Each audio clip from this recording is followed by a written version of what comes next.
माझी कविता आहे नांदना। तिकडे वाट बघत होते सगळे की कधी येईल नांदायला नांदेल कशी। तिकडे वाट बघत होते सगळे की कधी येईल नांदायला नांदेल कशी। ठेवेल ना मक्तेदारीची चौकट अबाधित, पेलेल ना साळसूद जोखड चपकल, अंगलट तर येणार नाही ना सौदा।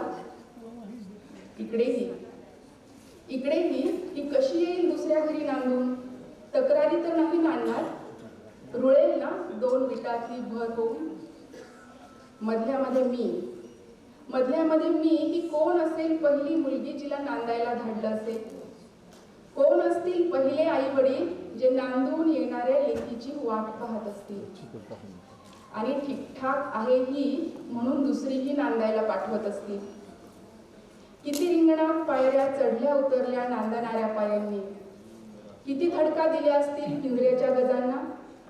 सदा सर्वकाळ कशी ओढत आली असेल सशक्त नांदवती रेत। सुख आनंद दबाव जबरदस्ती दुःख यांचं प्रमाण किती असेल मला सांगितलं नाही कोणी आजवर। खरं म्हणजे अशी गरज वाटली असेल कुणाला, असे गंजलेले पापुद्रे सोलले असतील कुणी, पंख छाटून नखलनं जाणवत नसेल कुणाला। अशांना मिळत असेल मुलींना स्वतःचं घर, की अजून बेघर होत असतील त्या रीतीभाती झुगारून किती जणी उभ्या राहत असतील विस्तवावर। किती जणींना गवसत असेल तरवडाचं मोहळ। कशाने मूठ उचलत असतील नाजूक फुटल्या काचा, उष्ण ऋतू झेलत कशी टिकवत असतील मौलिक ओल। कसा समजूतदार जन्म पसरत असतील संसारावर। इकडून तिकडं भटकती स्वप्न स्वप्नच राहत असतील।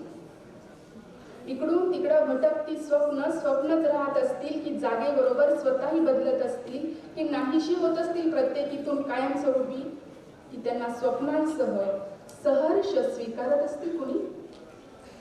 तसं तर खूपदा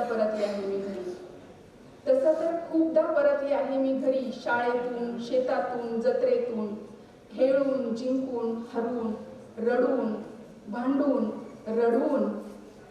आज नांदून परतताना विचार करत होते दोन्ही वाटांवर उमटलेल्या रूपांतराच्या रांगोळीनं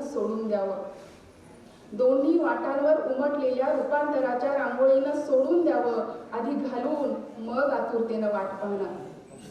समाज संकेताचं हलकं जड ओझं संबोधनं, रहाट गाडग्यांच्या उतरंडीत हरेकीला कोंबणं, रीतसर पाठवणी करून शहानिशेनं स्वागत करणं। परंपरेची चिरेबंदी मनमानी रेख जोडणं सोडून